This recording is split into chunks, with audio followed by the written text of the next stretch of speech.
저는 오래전에 제 어머니에게 이런 질문을 한 적이 있습니다. 어머니는 언제부터 그렇게 성경을 열심히 읽으셨나요? 그리고 어머니가 읽으면서 가장 눈물을 많이 흘렸던 성경은 어디입니까? 저희 어머니가 대답을 하는 겁니다. 나는 너희 아버지가 돌아가시기 전까지는 성경에 욥기가 있다는 말은 들었지만 읽어본 적은 한 번도 없었다. 목사 딸이지만 철이 없었던 거지. 그런데 네 아버지가 돌아가시고 나서 인생이 정말로 막막해졌다. 어떻게 해야 좋을지 도무지 알 수가 없는데 고난받는 자의 절규가 들어있다는 그 욥기를 그때 펴서 읽기 시작했는데 어쩌면 그 말씀 한마디 한마디가 내 마음을 그대로 표현해 놓는지 너무너무 많이 울면서 읽었어. 100번도 더 읽었을 거다. 제가 물었죠. 어렵지 않던가요? 난해한 건데. 그랬더니만 고통 중에 있으면 이해가 잘 되고 그렇지 않으면 이해가 안 되고 욥기는 그런 책이지. 아무튼 나는 내 마음의 고통을 씻어내고 하나님 앞에 다시 설 수 있는 힘을 욥기를 통해서 얻게 됐다. 고마운 책이지. 그런 말씀을 들은 적이 있습니다. 오늘부터 욥기를 살펴보려고 합니다. 욥기는 어떤 책이냐 하면은 고난받는 자를 위한 책입니다. 다시 말하면 고난의 지혜를 다룬다는 거죠. 작년 연말에 어느 분이 저에게 이런 질문을 했습니다. 목사님, 잠언 끝났는데 뭐 하실 거예요? 그래서 제가 글쎄 욥기를 하려고 하는데 걱정이 좀 됩니다. 그랬더니 무슨 걱정이에요? 그러는 거예요.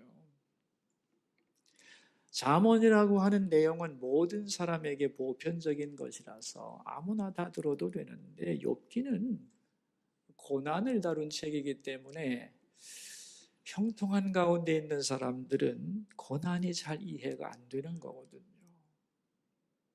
그래서 어느 부류의 성도들에게는 참 지루할 수 있겠다는 위험성을 가지고 있죠.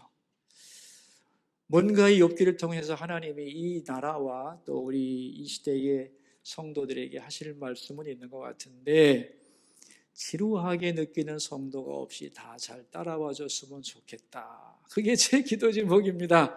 그런 얘기를 나누었습니다. 욥기를 통해서 하나님이 우리의 많은 부분을 치료하시고 신앙을 견고한 경지에 세워주시기를 바라는 마음으로 강해를 하려고 합니다. 욥기의 주인공인 욥은 어떤 사람이냐? 1절 전반부에 거기에 대한 간단한 안내가 나와 있는데 1절 전반부입니다. 우스 땅에 욥이라 불리는 사람이 있었는데 그랬어요. 이 우스라고 하는 곳에 사는 경건한 신앙인 그가 욥이었다는 겁니다. 이 우스는 여기 지명으로 나왔는데 원래는 인명이었습니다. 사람 이름에서부터 나온 건데 창세기 22장 21절에 보면은 아브라함의 동생이 나홀이라는 사람이거든요. 이 나홀의 맏아들의 이름이 우스입니다. 그러니까 이 우스라고 하는 곳은 아브라함의 친척들이 흩어져 살던 곳, 우스의 친척과 후예들이 살던 곳이니까 지금으로 말하자면 요르단 지역이 되지 않는가 그렇게 추측을 하고 있습니다. 그러니까 시대적 배경은 족장 시대고 지역으로서는 이제 이 근동 요르단 지역이라고 생각을 하는 거죠. 그렇다면 이 욥기가 언제 기록이 완성됐는가? 다양한 이론들이 있습니다만은 솔로몬 시대라고 보는 게 제일 무난하다고 생각을 합니다.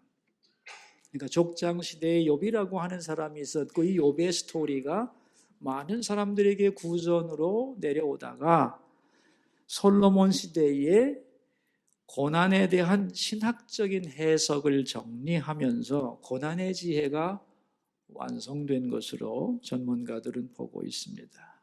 왜냐하면 이 솔로몬 시대는 이스라엘의 신앙이 이방으로 뻗어나가고 전 세계의 사상과 종교가 만나는 시대였거든요. 그래서 본격적인 신학이 발전하던 때가 솔로몬 시대입니다.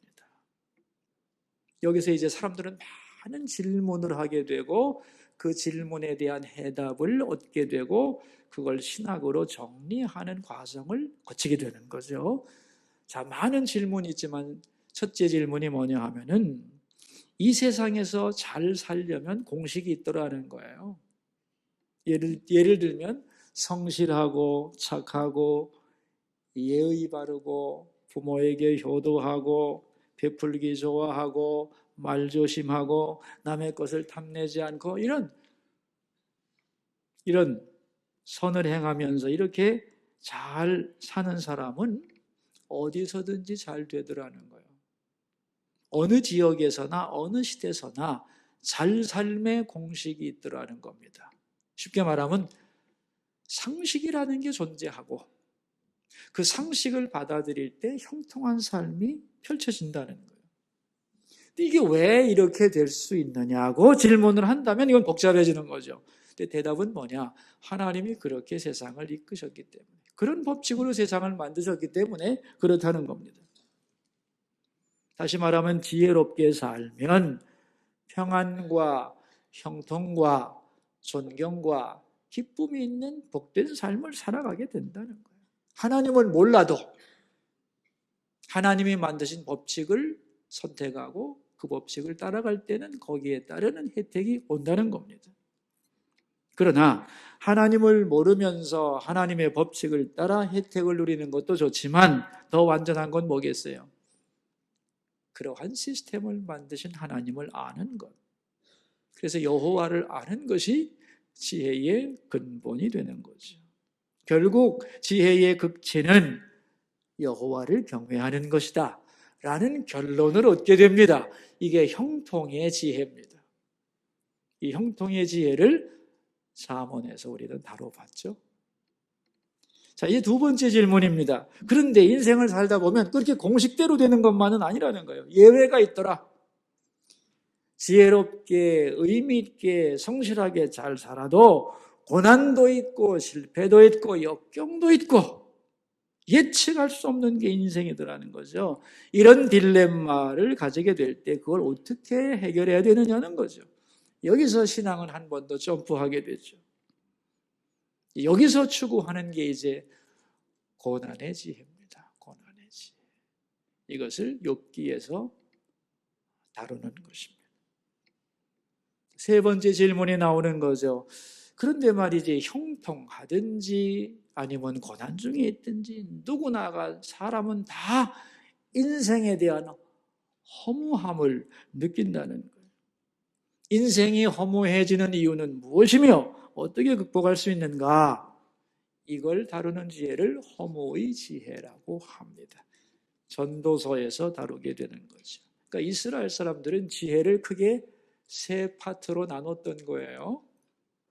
형통의 지혜, 고난의 지혜, 허무의 지혜. 이것이 이제 잠언, 욥기, 전도서를 완성함으로써 일단락이 되는 겁니다. 솔로몬이 지혜의 왕인 이 시대에 지혜에 대한 해석이 일단락이 되었다. 그래서 이 욥기를 솔로몬 시대에 완성된 것으로 그렇게 전문가들은 보는 겁니다. 특별히 이제 욥기는 내가 잘못해서 당하는 고난, 그 얘기가 아니거든요. 의롭고 경건하게 빠르게 살았는데도 고난을 받는 자의 이야기입니다. 이게 과연 말이 되느냐는 거죠. 정통신학에 의하면 말이 안 되거든요. 왜냐하면 정통신학은 선한 사람에게는 복을 주고 악한 사람에게는 벌을 주는 건데 왜 선한 사람에게 고난이 생기느냐는 거죠. 그래서 욥기의 주제를 다른 말로는 신정론이라고 불러요. 디오데케라는 말인데 신은 정당한가에 대한 이론, 그런 얘기입니다. 왜 바르게 경건하게 성실하게 살아가는 자에게 고난이 오는가? 만약 그것이 하나님으로부터 온다면 그 하나님은 정당한 것인가에 대한 엄청난 질문이 나오는 거죠. 그 질문에 대한 해답을 찾는 작업이기 때문에 사실 굉장히 형이상학적이고 복잡한 내용이 욥기 속에 녹아있는 겁니다. 레미제라블이라고 하는 책을 쓴 프랑스의 빅토르 비고는 인류가 쓴 문학 작품 중에 가장 위대한 작품은 욥기다, 이렇게 말을 했습니다. 맞습니다. 이 세상에 책이 많지만 고난의 문제를 이렇게 깊이 파헤친 책은 예전에도 앞으로도 없겠죠. 이런 의미에서 욥기는 참 독보적인 책이라는 생각을 하게 되고, 욥기 자체가 거대한 신학의 내용을 포함하고 있는 거죠. 세상의 모든 고난에 대한 하나님의 해답이 들어있는 책이 바로 욥기라 하는 것이에요. 욥기를 통해서 우리가 고난의 문제를 깊이 천착할 필요가 있는 것이죠. 욥기의 구조는 어떻게 이루어져 있냐면 처음 2장은 산문으로 이루어져, 산문으로. 그리고 마지막 42장도 산문이고 3장부터 41장까지는 시입니다. 시. 우리 책에는 이게 시처럼 그렇게 번역을 잘 안 해놨지만 시입니다. 운문인 거죠. 욥기는 구조가 처음에는 산문, 운문, 산문.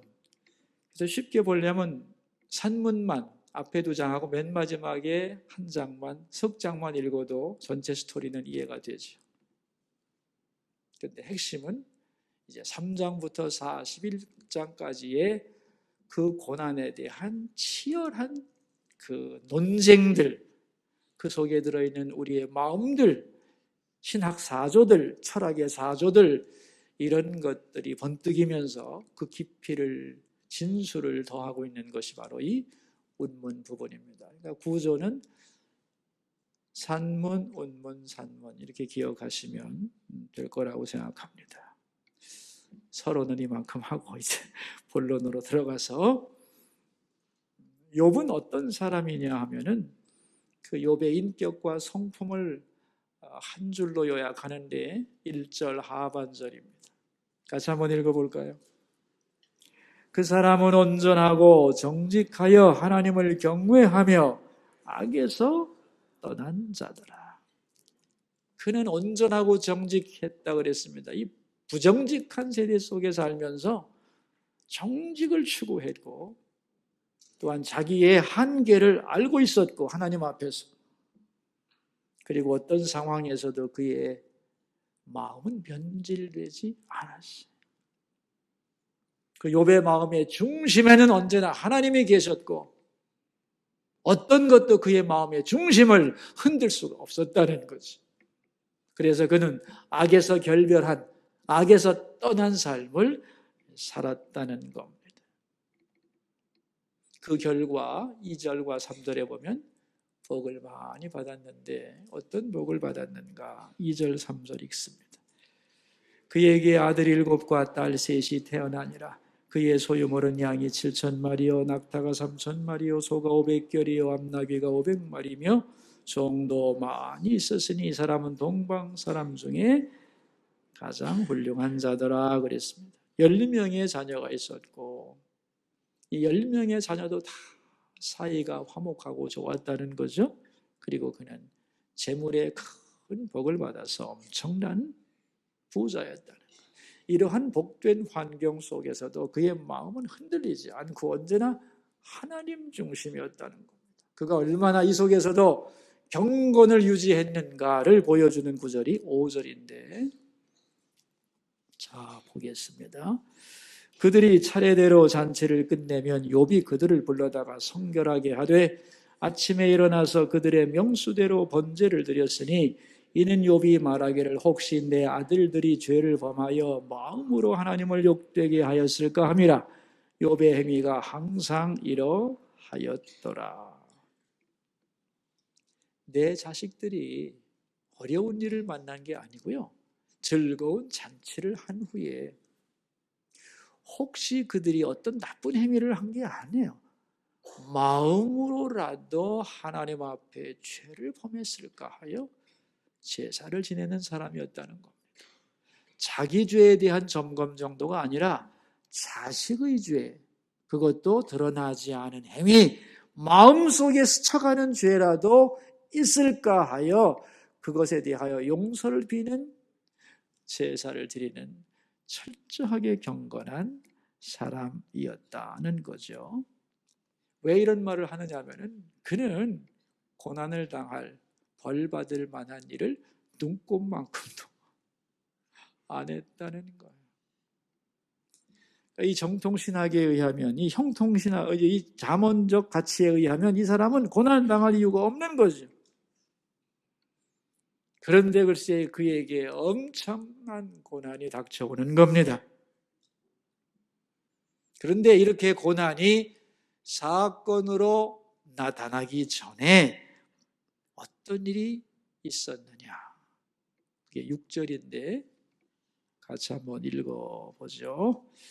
하루는 하나님의 아들들이 와서 여호와 앞에 섰고 사탄도 그들 가운데 온지라.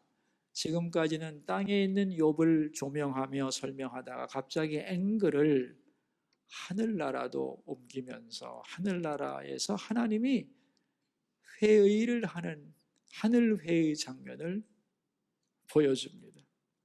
아주 신비한 장면인데요.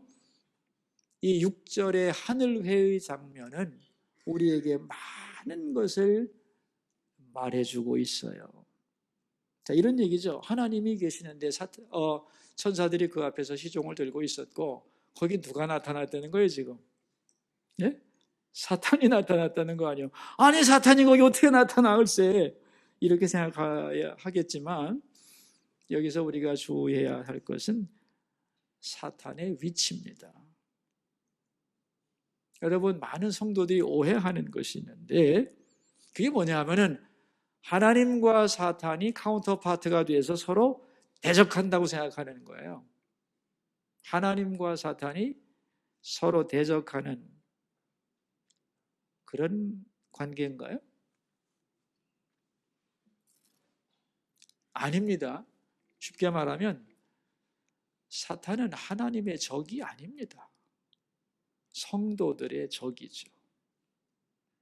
많은 성도들이 사탄을 과대평가하고 있습니다. 그래서 하나님과 맞짱뜨는 하나님의 그 상대라고 생각을 하는데 이 사탄이 하나님의 상대다 이렇게 생각하면 그게 이원론이 되는 겁니다.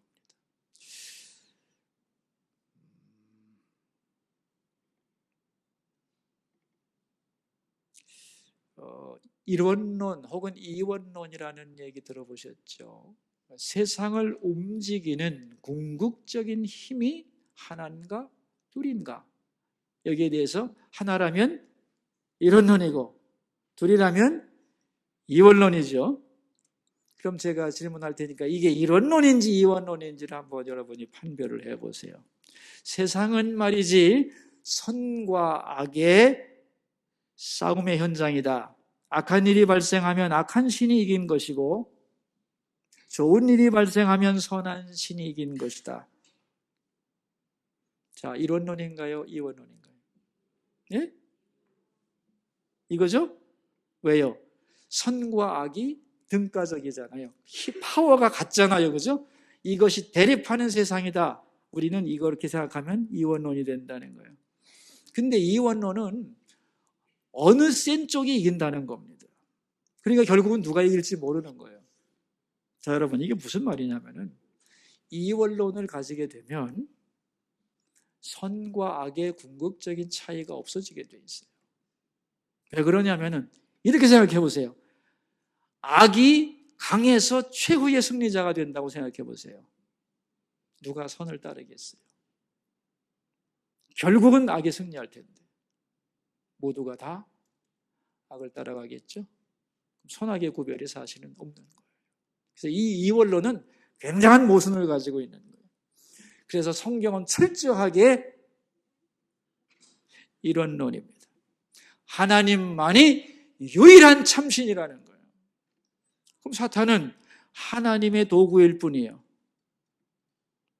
모든 것은 하나님으로부터 시작되고 하나님에게서 끝난다는 거죠.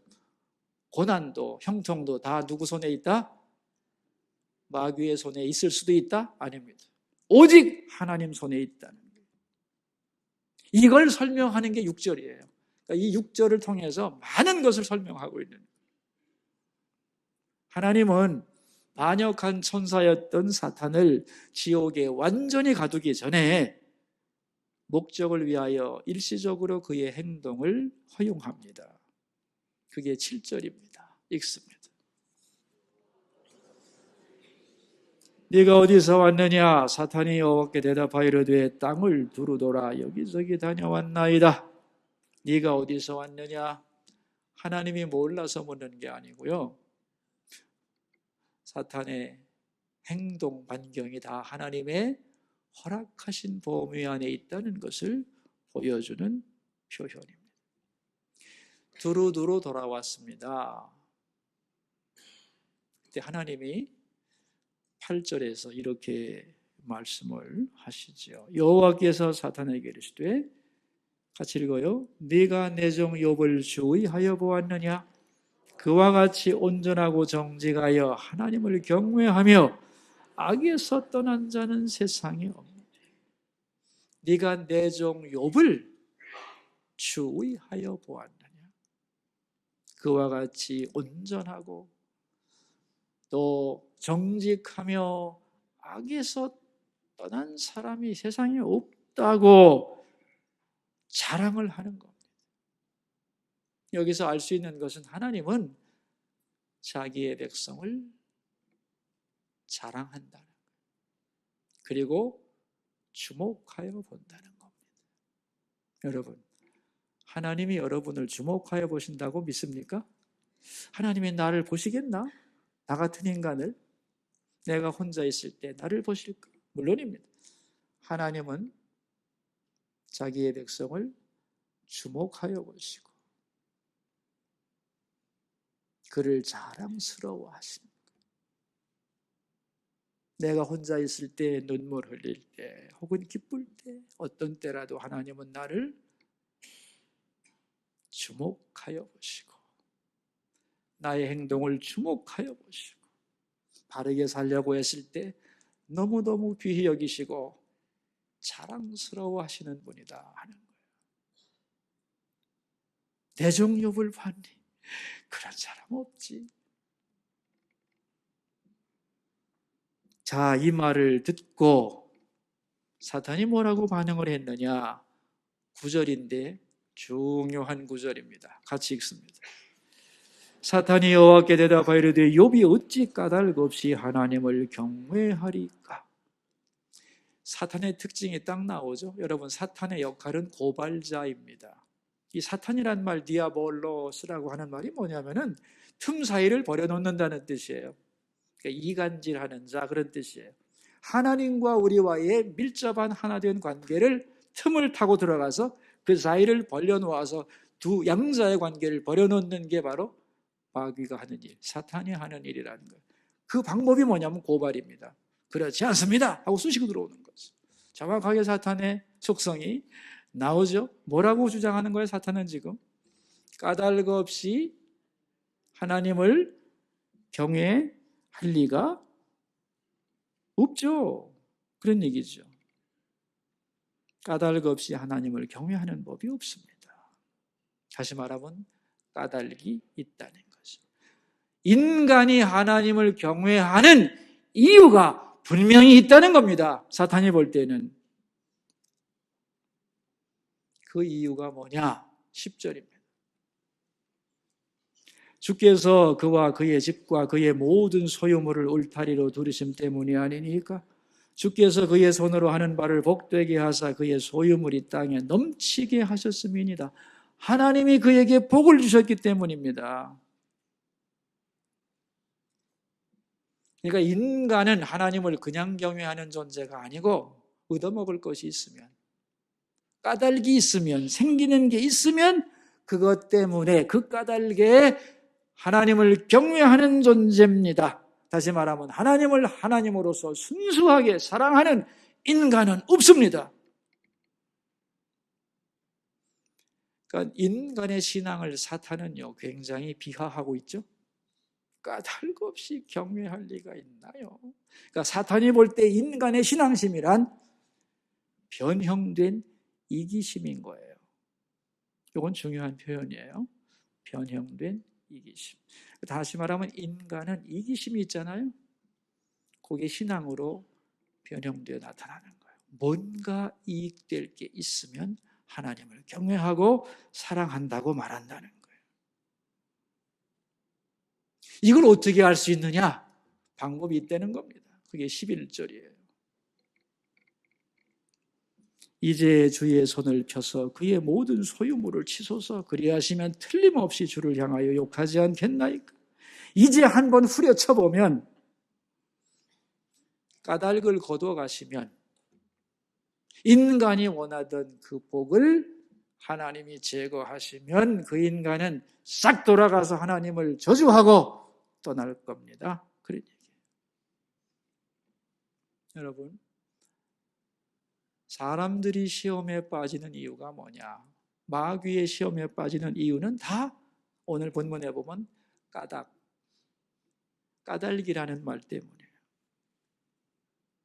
어떤 까닭 때문에 우리는 시험에 빠져요? 다시 말하면 까닭이 있는 신앙, 어떤 이유와 조건 때문에 하나님을 경외하는 사람은 그 이유와 조건과 까닭이 사라져버리면 다 시험에 든다는 거예요. 그래서 이 까닭 때문에 믿는 신앙을 다른 말로 뭐라고 표현하느냐? 기복신앙이라고 표현하는 거예요. 뭐로 표현한다고요? 기복신앙. 복 주면 믿는다, 복 주면 사랑한다, 그게 기복신앙 아니겠어요? 그러니까 기복신앙을 가지고 있는 사람은 반드시 사탄에게 넘어가게 되어 있다는 거예요.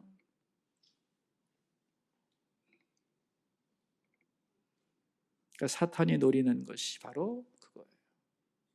인간은 까닭이 있기 때문에 하나님을 경외하는 겁니다. 그러니까 하나님이 원하시는 신앙이란 뭐냐면은 조건이 없는, 하나님을 하나님이기 때문에 사랑하는, 조건을 넘어서는 진정한 신앙, 이게 참 신앙이라는 거예요. 여기 9절에 까닭 없이 하나님을 경외하리까, 이 밑줄 쫙 그어야 되는 겁니다.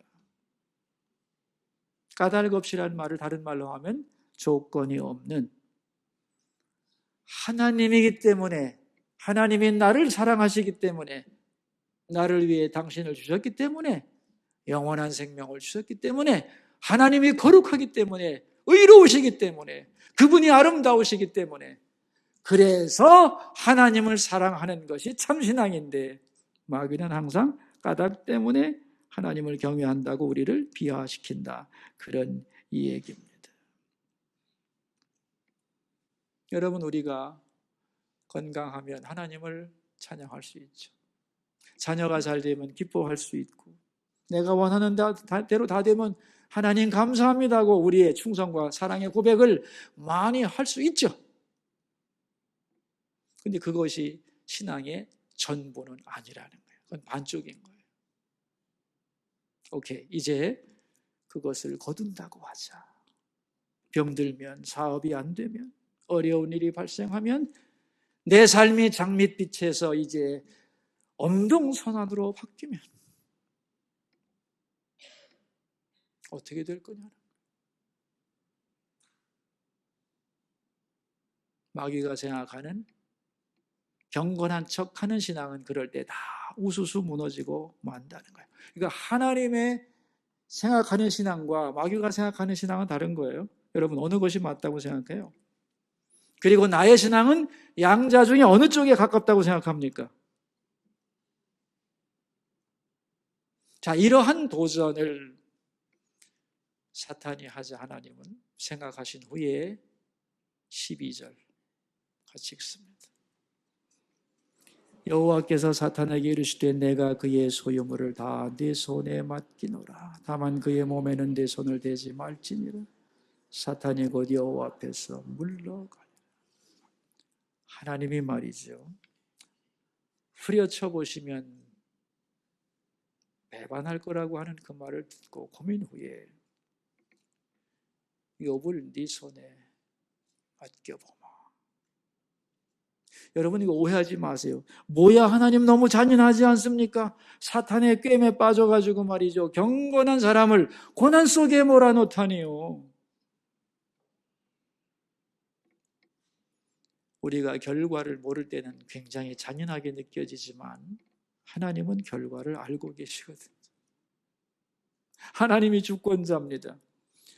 하나님이 허락하는 목적은 뭐냐 하면은 욥의 참된 신앙을 증명함으로써 욥을 명예롭게 해주고 그 욥의 아름다운 신앙을 클로즈업하면서 믿음의 본질이 뭔가를 사람들에게 가르쳐주고, 그걸 통하여 마귀가 욥은 정말 까닭이 아니라 그걸 넘어서는 순수하게 하나님을 사랑하는 자임을 깨닫게 함으로써 참으로 하나님은 영광을 받고 싶었던 거예요. 욥은 말이지, 네가 주장한 대로 어떤 까닭 때문에 나를 경외하는 것이 아니고 내가 하나님이기 때문에 나를 절대적으로 신뢰하고 사랑하는 거다. 그걸 보여주고 싶은 거예요. 이게 하나님의 마음, 우리를 향한 하나님의 소원입니다. 여러분, 하나님이 우리에게 원하시는 신앙의 모습이 뭔지 이해가 되세요? 까닭을 넘어서는 경외함이에요. 그래서 허락하면서 단 그의 몸에는 손대지 말라고 한계를 분명하게 그어주지요.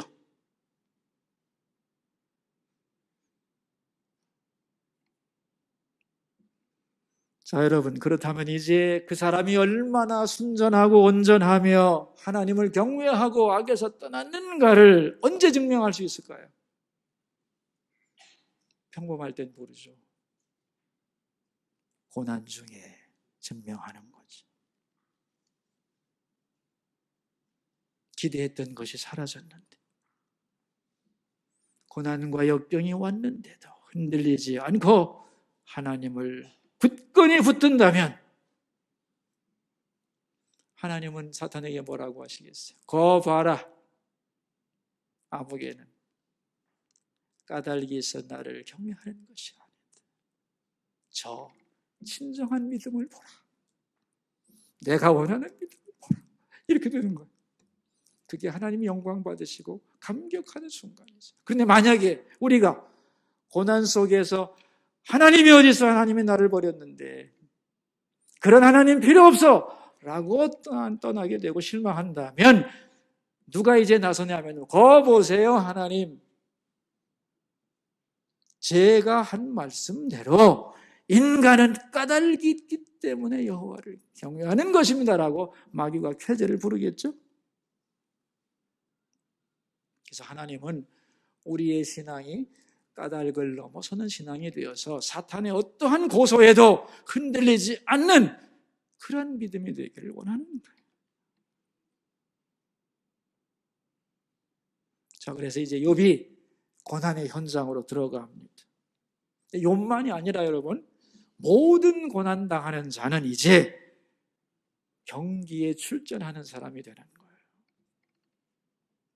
그의 고난을 주변 사람들도 보지만 모든 사람들이 보고, 더 중요한 것은 하나님이 주목하시고, 또 누가 주목할까요? 예? 사탄도 주목하는 거예요. 어떻게 하는지를. 고난이 왔는데 고난 속에서도 하나님, 이 고난도 하나님의 손 안에 있음을 믿습니다. 이 고난이 나에게 힘들지만 이걸 통하여 하나님은 나에게 가장 귀한 것을 주려고 하시는 줄로 믿습니다. 나는 하나님의 사랑을 신뢰하고 의심하지 않습니다 하고 견고히 붙들면 하나님의 승리인 거죠. 그러나 휘청거리고 좌절하고 원망하고 그리고 떠나버린다면 마귀의 승리가 되는 거예요. 누구를 이기게 하느냐가 나의 신앙인 거예요. 이런 의미에서 인간은, 우리 모두는 자기의 욥기를 쓰는 사람들입니다.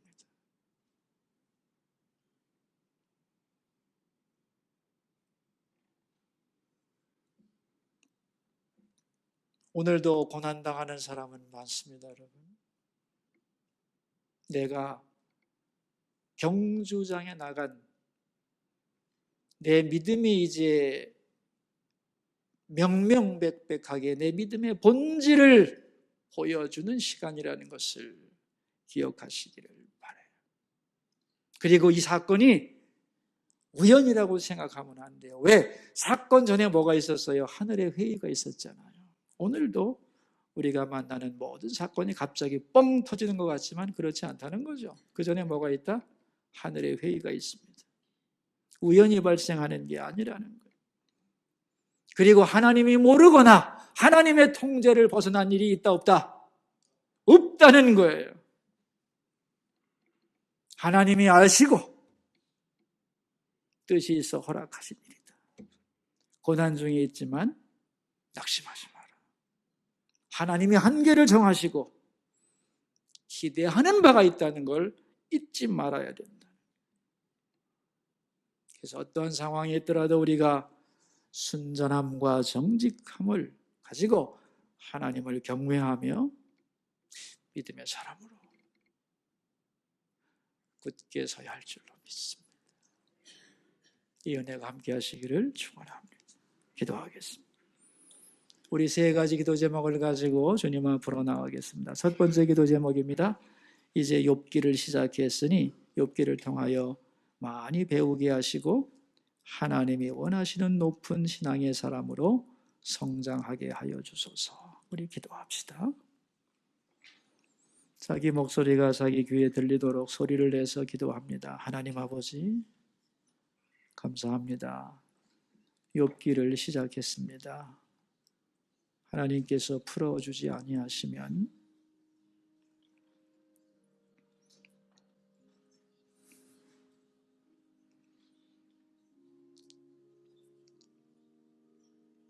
저는 전할 수가 없습니다. 욥기를 통하여 하시고자 하는 말씀을 알려주시고 그 말씀을 잘 전하게 하시고 또 잘 듣게 해주시고 그래서 우리 한 사람 한 사람이 모두 다 높은 신앙의 사람으로 까닭을 넘어서는 마귀의 참소를 벗어날 수 있는 깊은 신앙으로 성장하는 계기가 되게 하여 주소서. 두 번째 기도 제목입니다. 오늘 오후에 사역 수련회가 있습니다. 수서교회에서 2020년도 사역을 맡게 된 모든 직분자들이 함께 모여서 나의 사역을 이해하고 상대방의 사역을 파악하고 함께 연합과 일치를 이루어가는 귀중한 사역 수련회가 되게 해달라고 기도하시고 또 많이 참여하여 하나님 친히 이끌어 가시고 하나 되게 하시는 좋은 사역 수련회 되도록 우리 함께 기도하겠습니다. 하나님 아버지 감사합니다. 2020년 우리에게 일할 수 있도록 하신 하나님, 우리에게 주신 책임과 직무를 어떻게 잘 감당해야 하며 나의 사역만이 아닌 다른 사람의 사역을 어떻게 이해하고 우리가 일치를 이루며 입체적으로 이해해야 되는가를 서로 잘 조율하고 또 하나가 되고 그리고 한 마음으로 주님 앞에 나가는 귀한 사역 수련회가 될 수 있도록 오늘 오후에 모든 참여하는 자들의 마음과 생각과 결단을 지켜주옵소서. 세 번째 기도 제목입니다. 한국교회와 이 나라 대한민국을 위하여 함께 기도하겠습니다. 하나님 아버지, 오늘 이 땅의 모든 교회들이 드리는 예배를 받아주시고 성전을 찾아온 모든 성도들이 주님의 음성을 듣고 갈 수 있게 하옵소서. 대한민국을 사랑하시는 하나님, 우리를 진토에서 건져주신 하나님, 좋은 나라 되도록 목자처럼 인도해 주신 하나님 아버지, 대한민국이 지금 갈등하며 분노하며 길을 잃어버렸나이다. 이 나라가 어디로 가야 하는지를 가르쳐 주시고 이 나라 국민들의 불안을 위로해 주시고 하나님 국민들에게 분별력을 주시고 지도자들에게 하나님 나라의 정체성에 대한 바른 고찰과 함께 결단을 내리게 하셔서 자유민주주의 체제에 대한 의심과 불안이 없게 하여 주시고 더 좋은 미래를 후손들에게 물려주며 세계 평화에 기여하고 복음의 제사장 나라로서 역할을 감당할 수 있는 대한민국이 될 수 있도록 역사하여 주옵소서. 하나님, 이 나라의 지도자들에게 정직한 영을 더하시고 이 나라 국민들에게 분별력을 더하시고 이 나라의 참으로 주인이 하나님이심을 보여주시고 이 나라를 꼭 붙들고 이끌어 주옵소서.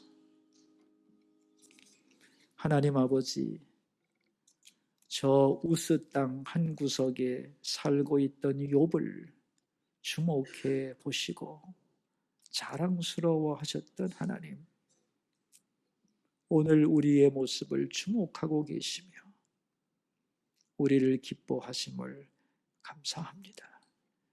그러나 우리의 모습은 욥처럼 온전하지도 정직하지도 못할 때가 너무 많사오니 불쌍히 여겨주시고 이 때묻고 부정직한 이 세대를 살아가지만 정직하고 온전하며 하나님을 경외하고 악에서 떠난 사람이 되게 하여 주옵소서. 그리고 바라옵나니 욥기를 배우면서 어떤 경우에도 하나님을 믿고 경외하는 까닭을 넘어서는 깊은 신앙의 사람들로 성장해 가게 하여 주옵소서.